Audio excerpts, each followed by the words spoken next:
All right, everyone, we're live this week. We are going to sit down with Bryan Silverbax. What's up, Corey? Not much. For those of you who don't know, Bryan and I have worked together. You've done a lot of covers for Scout, among other people. I did some Steam Age Wasteland, page 18. You did. Actually, that book is, where is that book?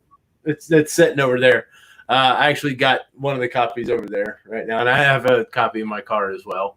And your the thing that you drew me is actually setting. I don't know if I showed you or not, but I have this big frame that I kind of turned into a.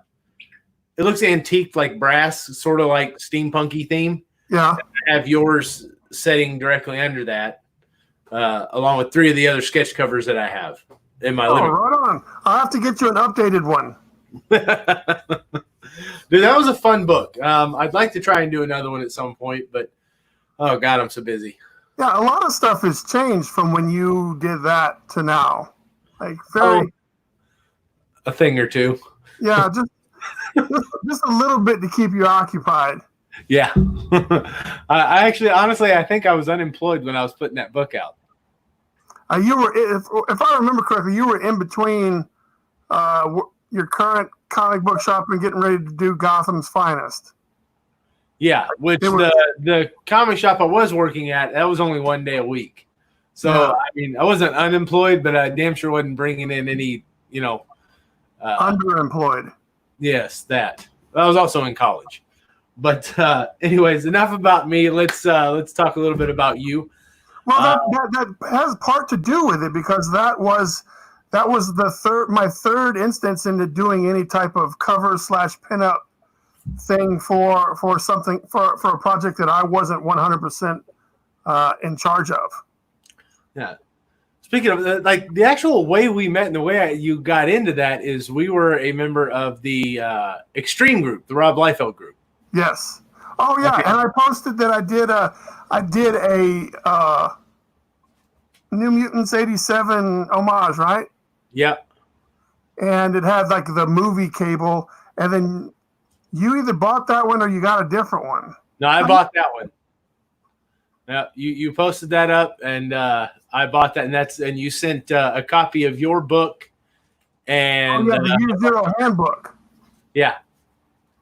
A bunch of your the Year Zero handbook is how we got to Loggerhead today. So yeah. So I guess we'll backtrack many years real quick. We'll come back to this, but all right. Let's kind of start early in your artistic career. What are some of the first things you remember drawing? All right. So I'm pretty sure all kids that are given a crayon, their parents think they can draw. That's fine. I took some art classes in middle school, but I didn't want to take the time to I told myself, like, who cares about drawing apples? I want to draw Superman. Like, who cares about drawing leaves and stuff? I wanted to draw Batman. So I never really took them seriously, and I wish I could go back and have paid attention more.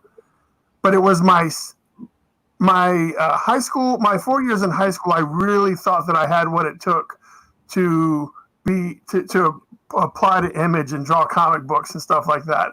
And I was not correct. I wasn't correct. I look back at some of the stuff. I've got some stuff from high school, and I was like, I really sent this stuff thinking that I was going to get some letter from somebody special saying, come on, man, we want you. And I look at it, and it's bad. At the time, you thought it was great. I mean, that's what most artists are, though, when they're working on something. They think what they're doing is good work. And then as you progress in your artistic career, you do look back and you see all the flaws. Yeah, and I always struggle with, I don't think that I'm good. I'm just better than most normal people. But I don't think I'm good. So I try to, I'm just because I'm a little better than you sometimes. It's a weird thing for me. That's how it works in my head. Yeah. But so I graduated high school in the mid-90s, and there was no welcome letter. I got a rejection letter from Marvel, DC, and Dark Horse. And I was like, all right, let's go sign up to be in the Army. And I just stopped doing art altogether after that. Mm-hmm. Up until about 2013, someone introduced me to contests that you could win online by drawing fan art. So I started back drawing, trying to enter the contest with fan art. Mhm. And I started winning some stuff, and then I realized what social media was because I wasn't on it before then. And I started being able to make a little money, and that turned into doing T-shirts. That turned into doing conventions with T-shirt designs. That ended up doing fan art. To ended up doing your own comic book now. Well, that's pretty cool. So, what was the first thing that you had published? Like we had. Okay, there was a book called Kane by Michael Metland that I did the cover, but that was, I think it was self-published Mhm. or a really, really, really small publisher. I think it was like Nerd Antitics or something like that. Yeah. That I did 2 covers for him, and then I did the project with you for Steam Age Wasteland, and then I think it was Metal Shark Bro, Volume 1. And then from there, that's where everything started to get pretty cool. That was a pretty solid cover. I remember you showing me that one. I think you were you were over halfway through with it. You may have been completed with it. I can't remember the exact progress, but I do remember you showing me before it was ever put out. Now, were you still at Gotham's Finest, I believe? I think you were still close. I sold my shares of Gotham's Finest in December of 2018. All right. I don't know the timing, but I think I wanted to keep you in the loop because I was trying to get you to line up me doing like a Stabbity Bunny cover, and I think I was trying to demonstrate look, I can do this shit really fast, and it looks kind of cool.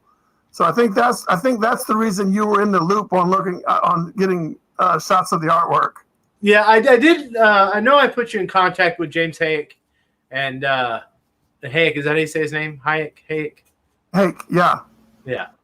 So that was the reason you were on the loop. But then I just sent it generically as fan art, trying to ask them to use the cover. I was like, you guys don't have to pay me or anything, but would you be interested in using this art for a cover so that I could say I've got something published? And the Metal Shark Bro Facebook page wrote me back and said, we're full up on covers, man, but thank you. It looks great. And then less than 12 hours later, then I got a message from James at Scout saying, can we use that art for our exclusive cover for the store? And bam. That doesn't suck. No, what's cool is that I was able to follow that up very, very quickly, and so it's like just being reliable, And then I developed a relationship through the constant contact. I was like, hey, by the way, I've got this Year Zero thing I've been working on. Just wanted to let you know I'm moving forward, and I might need a home. Well, and I mean, I've kind of been out of touch with a lot of the indie stuff lately. Are you putting Year Zero through them, or? Well, so the Year Zero handbook that I created was an idea of the world and like 18 characters that lived in the world, and Loggerhead was one of those characters. But now, currently, there's a book coming out from some publisher called Year Zero, so I can't use my Year Zero name. So I had to go back and rename it. So I've renamed it, and I'm going to try to use Scout to gradually introduce a couple of characters that live in the world, and then try to tell this huge graphic novel style, extended story with characters that have already had their own little one-shots. See, that's a little confusing because I know Scout, they had the mall, right? Yes. And then was it Boom that released the mall? Another? Okay. That was Scout Covers has the mall. And then Vault Comics did Mall. Oh, but you should just call it the Year Zero then. That'll skate you on by. Yeah, I was really mad. It took me a year to come up with a new name that had any kind of coolness to it, and I landed on 5 different names. And we would get to like stage 3 of checking the internet, and it'd be like, oh, someone's already used that. And you're like, oh. But I think you can reuse the name. I think is it just I think it's it has to be out of print for so long or something.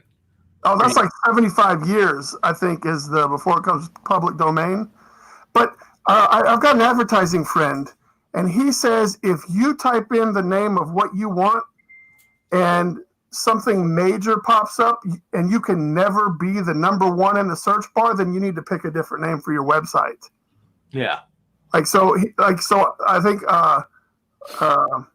Earth Alpha or something I was going to try to think about using, and you plug that in. If the first thing that comes up is the Sci-Fi Channel movie of the year 2015, then you're probably never going to be first on the search results.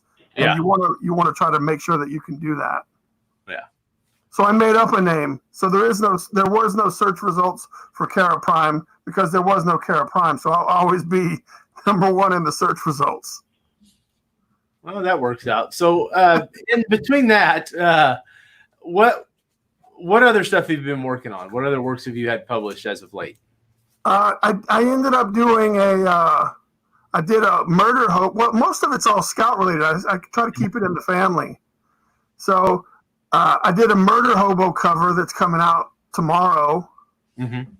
And I did a book for Aftershock. I did the cover for them.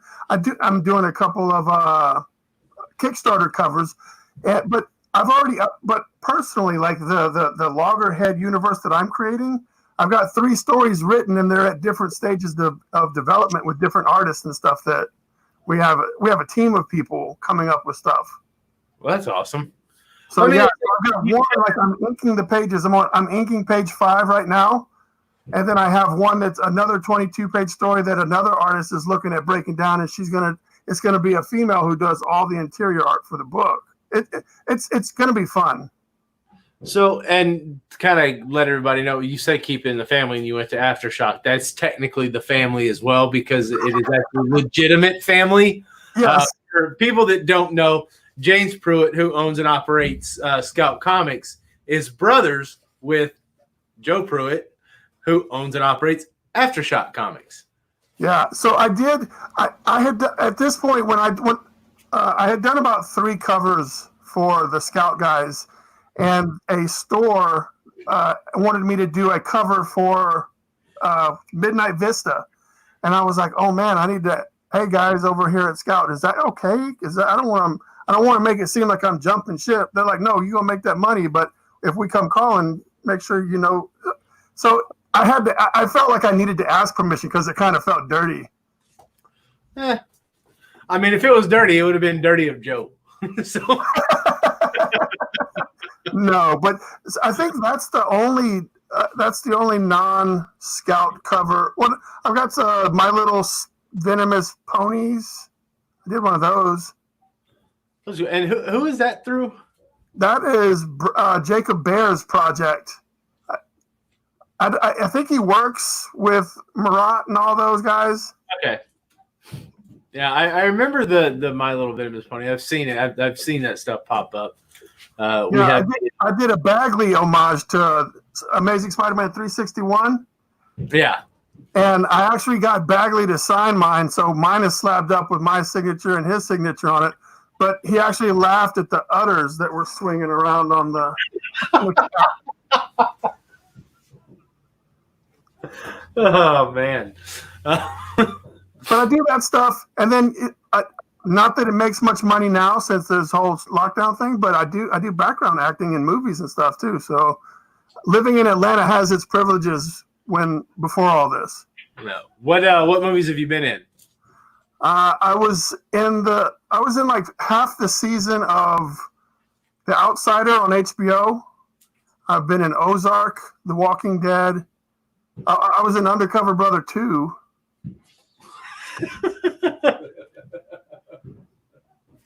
I didn't know there was a second one. Yeah, it only came out like 15 years after the first one.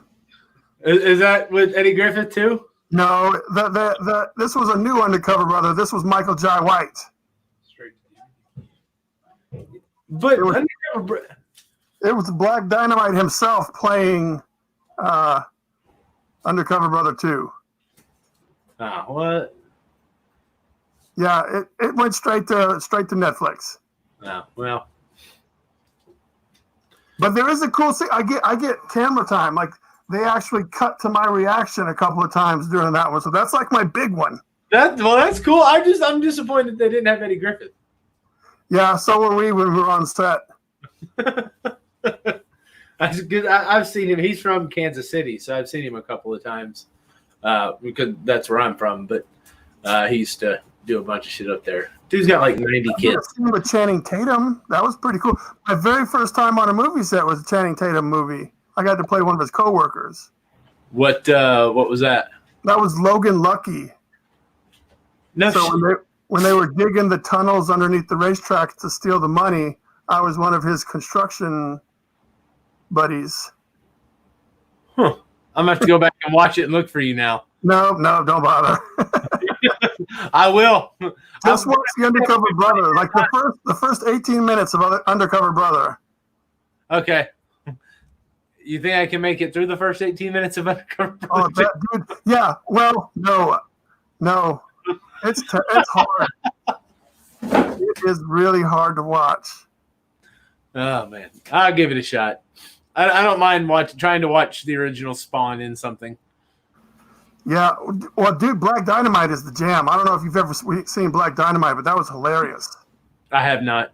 That is what Undercover Brother 2 tried to be, but pales like Undercover. Black Dynamite is the jam. I have not seen that. Not really familiar with it either. I don't watch a whole lot of movies unless they're comic book related, or they just something catches my eye. Well, he was in Spawn, and he wants to play the Green Lantern, so maybe it's research.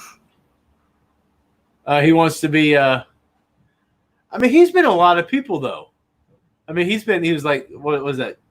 Gold, was it something Tiger, Bronze Tiger, and what? Arrow. Oh, I didn't watch that. I don't know. Yeah. I know he's played Jax from Mortal Kombat.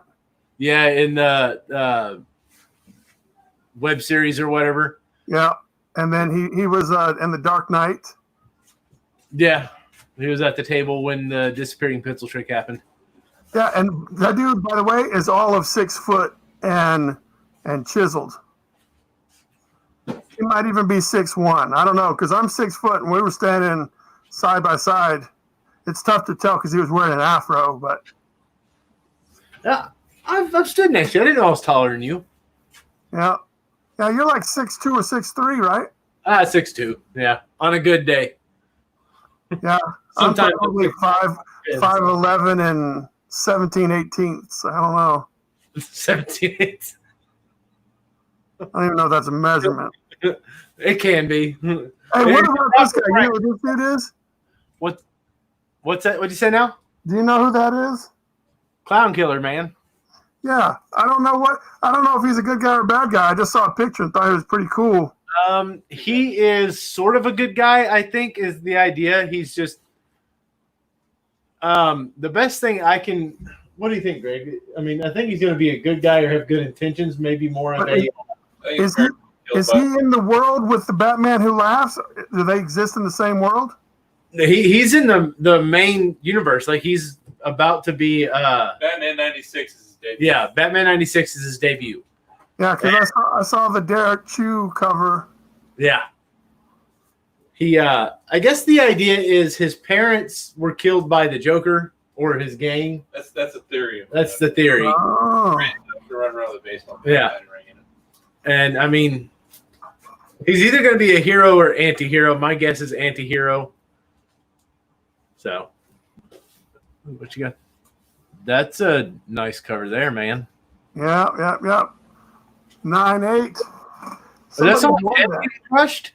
What's that? The hand is badass, but is that someone's face getting smashed? Oh yeah, he's face palming somebody into the wall.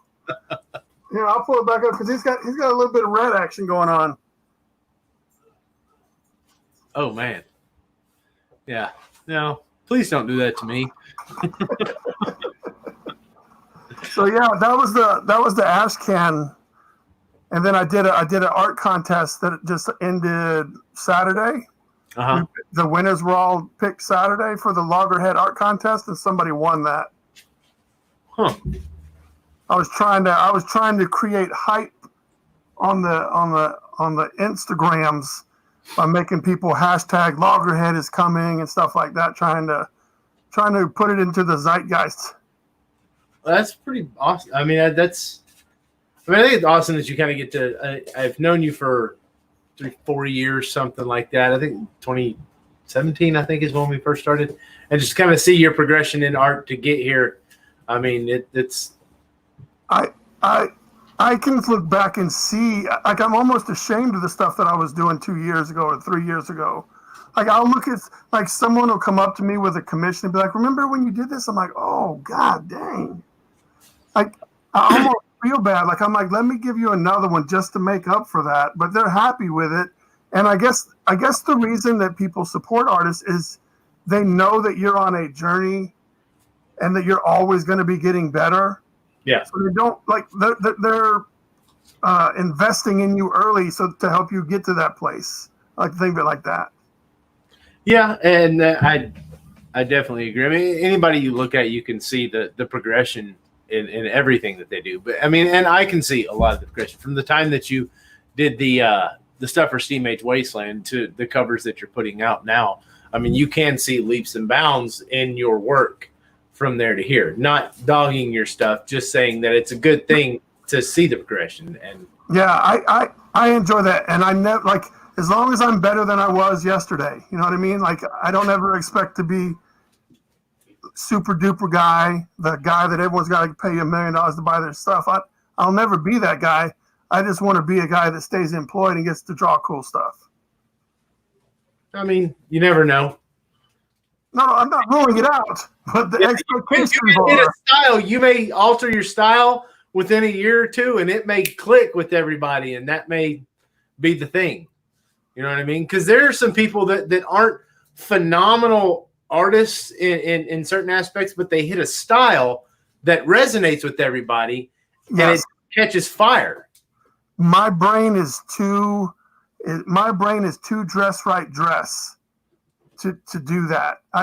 Even though my stuff isn't good, like top notch good, I couldn't let myself, like, my brain won't relax enough for me to be kind of messy with the lines and kind of sling some paint, because you look at, like, Simon Beasley and you look at Ken Lashley, like the style is just, there's a lot of cool stuff going on, and it seems kind of haphazard what they're doing, but at the end you're just like, man, that is awesome. But yeah. I can't let go enough. Like, I have to be like, this line must touch this line. This line must be half the distance to the goal. Like, I don't know how to turn that off. So once I figure out how to relax, I'll be able to try something new. I don't see you relaxing. No, you know what? I think I found what my goal is now. Is I want to be a writer that does the covers, and that's it. So you want to be Jeff Lemire? Oh, I guess so. That sounds like somebody that I should probably look into. Yeah, he's a phenomenal writer. He's a good artist as well, with his style, especially with interior art. It's definitely a style that fits, I guess, the tone. Like, he had a book called Royal City, and a couple other things. I think he did the art for AD as well. Oh, okay. Okay. Yeah. So, I mean, that could be an area you work for. But I think, really, honestly, like, I created what is now Kara Prime from Year Zero to be a world where, let's say you wanted to just publish one book. You could be in this world and not have to establish a backstory. This was my plan when I was in Artist Alley in, like, 2014 and 15. I was like, we should all just live in the same universe, and then it'd be easier to sell people in Artist Alley. My character's playing with his character over there, and his character's in the next book, and somehow kind of keep collectors like, oh, you guys are all different, but you're just as good as Marvel because you guys have this interconnected universe. So I was trying to create something like that from the customer's perspective. It'd be like, oh, all these are tied together. I need to buy them all like I do the big boys. but I couldn't find other creators that were as like-minded and willing to try it with me. Short-sighted, I tell you. So now I'm just doing it myself. I'm writing I wrote the Loggerhead comes out tomorrow, and then there's a follow-up book to that for another character, and there's another female character being followed up after that, and then there's a team-up book. So all of these things are going to take place in the world that I've created, so that after we get to know a couple of the players, when I introduce like the first Avengers movie, you will have, these guys already had their solo movie. Let's see what they all do in this one. Well, and two, I think a lot of times once you've established your thing, rather than trying to build it from the ground up, if once you've established what you're doing, and then you offer that and people see, have something tangible to grab onto and see that the universe you're building is working, they'll be more apt to want to join in. Now, that's something that Greg and I have found in starting Creators Corner Comic Online. There weren't a whole lot of people that wanted to really play with it, but once we got the ball rolling, they're like, hey, that is a good idea. Well, it's for me, it's always been a good idea. It's who can do it consistently enough and put out a product enough that people are coming back to tune in. Because I know that you have no shortage of connections of people that you could call and say, hey, be on the show. But the fact that people are tuning in to buy stuff, that's a completely different ballgame. Yeah. And I think, too, that's what I was saying with your stuff. You have your universe. People see it. People are going to be talking about it. And you'll probably get, from this point, once you do release that stuff, you'll probably have up-and-coming creators asking to be a part of it. I hope that's the case. I think it'd be awesome. But I just want to know, what I like knowing is that every time I do something, it's going to be better than the time before, so that by the time I do get to the graphic novel story, I will be a way better writer, artist, creator person than I was when I started doing the individual stories, because I've learned those lessons that I can focus into doing this really badass, whatever it is, it ends up being. Right. Well, I guess we're approaching the time, but since we're here, let me ask you one thing. Give me 3 books that we would find in your pull list. It was Teen Titans, because I was following Crush. Uh-huh. I really thought the idea of Crush was cool. And I usually get the cover art for Spawn. Like, I'll just buy it just for the covers. And just for the cover, or for the Matina, or for? Oh, just for whatever. I'm not an art snob or a cover person snob. Whichever one looks best or has a character that I care about more. It's usually not. It's not always going to be the super rare, or it's just the one that I can afford that looks the best. I don't care about the name that's attached to it. I want something that looks good. Yeah. And so what would number 3 be? Any blank sketch covers they have that came in this week. Boy, they're killing it with these blanks right now, aren't they? Just like, every color of the rainbow. And I'm waiting on someone to release a rainbow sketch cover. I mean, like staggered. I don't have the materials or the workflow to do it on anything other than the white ones. Like, I don't carry around a paint set, and I don't have all the techniques into working on those colored covers, especially the black ones. God dang. Yeah. Well, I thought that the Venom you did on the one black one was pretty good.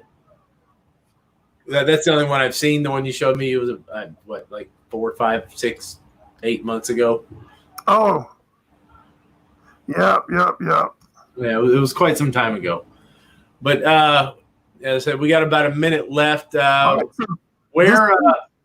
week y'all got to go to get a Loggerhead #1. Yes, go to your comic shops, ask for it. You should have had it put on your pull list, but in case you didn't, go to your shop, ask for it. Where can the people find you, Bryan? Find me on Instagram or Facebook at Bryan Silvers, Silverbax. It's Bryan Silverbax. Yeah. And Facebook, do you have your personal, or you have? I got both. They're all saying the same thing. Okay. And then do you do the whole tweeting thing? I have a Twitter, and it's Bryan Silverbax as well, but I only just post tweets. I don't get on Twitter to read tweets. Hey, me too. Greg reads tweets. I don't. I read Facebook. I don't have that much room for negativity in my life. So Dude, Instagram is a great cure-all for all the bull stuff that's on the internet at the moment. I don't know. I guess that depends on who you follow. Well, I guess, yeah, because all I see is comic art. That's all I do. I follow artists because I want to see artistic creativity in my feed. So that's what I'm following. I don't follow news. Yeah, me either. I live blissfully ignorant to everything that's going on. If it wasn't for Greg, I'd have no idea that COVID even exists. That's just my normal way of life. Yeah, I haven't changed a lick. I work home, work home, work home, work home. So, yeah. Well, Bryan, I want to thank you for coming on, bud. Thank you, Corey. Thank you, guys. Guys, get out, go order his book, go buy the book tomorrow or Wednesday when it comes out, whatever day your shop decides to put it out. I think DC is still the only one doing Tuesday comics, right? Yeah. Yeah. And, just keep your eye out for anything coming from Bryan Silverbax. Thanks for joining us, buddy. We'll see you next time. All right. Thanks, man.